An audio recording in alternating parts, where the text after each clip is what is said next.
네, 오프닝 벨과 함께하고 계십니다. 이어서 김기성 앵커가 꼽은 이슈잇 함께하도록 할 텐데요. 오늘은 어떤 이슈들이 있는지 말씀 이어가 보도록 하죠. 네, 첫 번째 이슈입니다. 유럽연합이 중국과의 투자협정 비준을 보류하기로 했다면서요? 네, 그렇습니다. 유럽의회가 지난 주말에 중국과의 투자협정 비준을 일단 하지 않겠다라는 그런 결의안을 올렸는데 599대 30으로 통과가 됐습니다. 그러니까 네. 결의하지 않겠다라는 그 찬성이 599에 달했고요. 반대가 30에 불과했습니다. 그러니까 중국이 EU에 대한 제재를 해제하기까지는 일단 결의안 비준을 보류하겠다라는 그런 내용이거든요. 그러니까 이것 자체가 뭐 잘 아시겠지만 어떻게 발단이 됐는가 하면은 신장 위구르 자치구의 인권 문제 때문에 유럽의회가 중국에 대해서 중국인 4명 그리고 한계 단체에 대해서 제재를 했지 않습니까? 사실 이 제재가 나왔을 때 유럽의회가 유럽연합이 신용만 했다라는 그런 얘기들이 있었거든요. 그런데 네. 그럼에도 불구하고 중국이 아주 강하게 맞대응을 했습니다. 그러니까 네. EU 관련 개인 10명하고 단체 4개에 대해서 제재를 가하면서 맞대응을 해가지고 지금 사태가 여기까지 왔다 이렇게 보시면 되는 겁니다. 네, 중국의 반응은 어떤가요? 오히려 미국을 비난했죠. 네, 그렇습니다. 중국은 그러니까 일단 유럽에 대해서 뭐라고 얘기를 했는가 하면은 이 투자 협정은 호혜적인 협정이다. 그러니까 서로가 좋은 거지 누가 누구한테 시혜를 베푸는 건 아니지 않느냐 이렇게 지적을 하면서 강하게 맞대응을 하진 않았습니다. 그러니까 아마 너무 강하게 맞대응을 해서 유럽의 심기를 흐트리는 부분에 대해서는 신경을 쓰고 있는 것 같은데 다만 환구시보가 뭐라고 보도를 했는가 하면은 유럽의회가 오만한 조건을 내걸었다 이렇게 얘기를 했거든요. 그게 뭔가 하면은 제재를 철회하면 철회할 때까지 보류하겠다라는 그런 내용을 갖다가 오만한 조건을 내걸었고 중국은 제재를 취소할 수 없을 것이다 이렇게 보도를 했습니다. 그렇기 때문에 아마도 제재 취소까지는 어렵지 않겠느냐 이렇게 생각이 되는데 일단 중국 입장에서는 미국이 뒤에서 조종하고 있다 네. 이렇게 강하게 반발을 했습니다.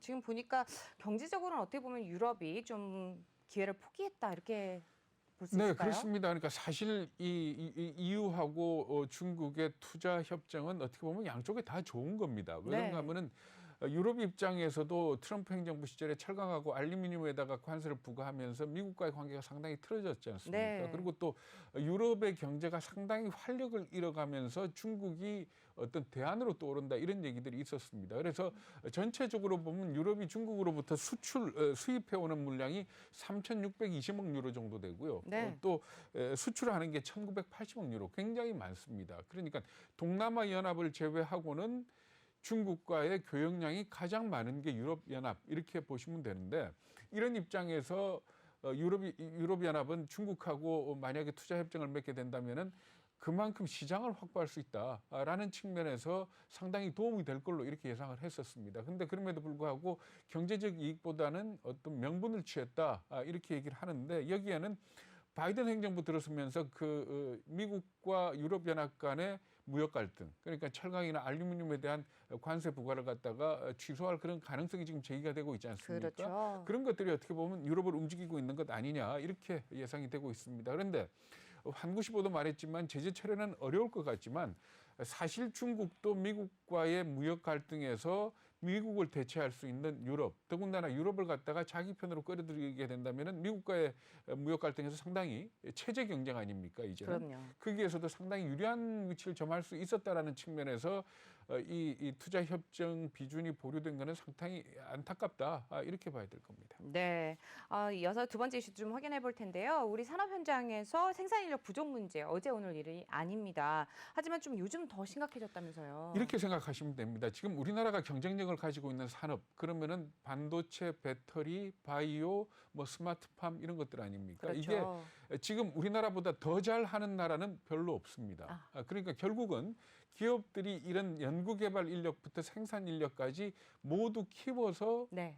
사용을 해야 되는 고용을 해야 되는 그런 입장이다 이렇게 보시면 되는데 뭐 누차 여러 차례 얘기가 나왔지만 우리나라 대학이나 전문대학 졸업한 친구들이 이 회사에 들어와 가지고 현장에 바로 적응하기는 힘들다라는 그런 얘기는 꾸준히 있어왔지 않습니까? 네, 그럼요. 그래서 교육부가 2012년부터입니다. 그러니까 산학협력과 연계된 교육 시스템을 만들자 아, 해서 네. 진행을 해오고 있는데 이게 링크 내지는 링크 플러스 사업입니다. 제가 네. 왜 두 가지를 얘기하는가 하면은 2012년에 시작해서 2017년까지는 링크 사업이었고 네. 그다음에 2017년 이후 지금까지는 링크 플러스 사업입니다. 간단하게 말씀을 드리면은 대학하고 산업체가 서로 협력을 하고 협의를 해가지고 교육 과정 자체를 개설을 합니다. 뭐를 배울지를 네. 개설을 하고 그리고 또 학생들이 산업체 가가지고 실습을 하도록 그러니까 실무에 투입이 돼서 일을 해보도록 이렇게 하는 과정이다 이렇게 보시면 되는데 그렇게 되면은 결국은 학생들 입장에서는 결국 취업 현장에서 필요로 하는 네. 산업체에서 필요로 하는 기술이나 어떤 그 자질을 갖다가 미리 익히게 되지 않습니까? 그럼요. 그런 측면에서 굉장히 효과가 있다 이렇게들 얘기를 하고 있는 겁니다. 네, 특히 좀 말씀하신 것처럼 특히 전문 대학을 대상으로 하는 링크 플러스 사업이 효과가 있다. 네, 뭐 제가 이러더라고요. 전문대학을 폄훼해서 하는 얘기는 아니고, 그러니까 전문대학을 3년 졸업하고 보통 취업하는 친구들은 네. 연구개발보다는 아무래도 생산 인력 쪽으로 가는 일이 많지 않습니까? 그런데 네. 이게 워낙 이 반도체나 바이오나 뭐 첨단 산업들과 배터리나 이런 것 같은 경우에 학교에 그런 시설을 갖춰놓고 학생들을 교육한다는 거는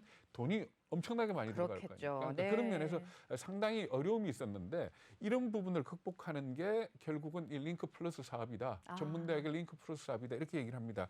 제가 몇 개 예를 드릴 것 같으면은 천안의 연암대학교라고 있습니다. 네. 이 대학 같은 경우는 제1종묘나 LG 계열사 팜 한농 같은 데하고 서로 이 링크 플러스 사업을 실시를 해가지고 네.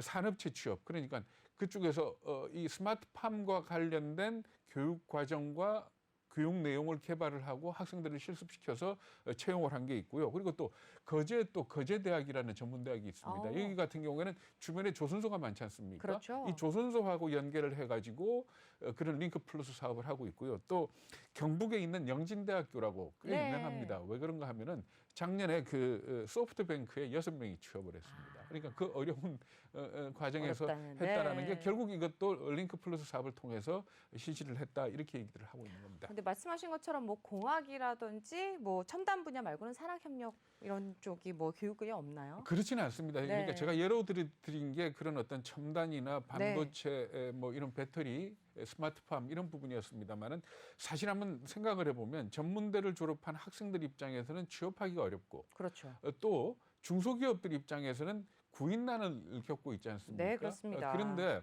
전문대학이라는 게 전체적으로 전국에 흩어져 있지 않습니까? 이렇게 돼 있기 때문에 취업을 원하는 전문대학 졸업생과 그리고 또 이 인력을 구하고 있는 네. 지역의 중소기업들이 바로 연결될 수 있는 게 이 링크 플러스 사업이다 이렇게 보시면 되고 여길 통해서 취업을 하는 학생들이 꽤 많다 그럽니다. 그러니까 꼭 뭐 좋은 대학 가는 게 제일 좋겠죠. 그렇지만은 자기 수준에 맞춰서 대학을 고를 적에 예를 들어 이 학교가 어떤 링크 플러스 사업과 연계가 되어 있느냐 그리고 그 사업 내용이 내가 하고자 하는 내가 뭐 배터리를 하고 싶다, 스마트팜을 하고 싶다라고 했을 때 그런 사업에 연계돼 있는 학과를 찾는다면은 아마 교육을 통해서 그러니까 대학 교육 과정을 통해 가지고 취업의 길이 훨씬 더 넓어지지 않겠느냐 하는 그런 지적들이 나오고 있습니다.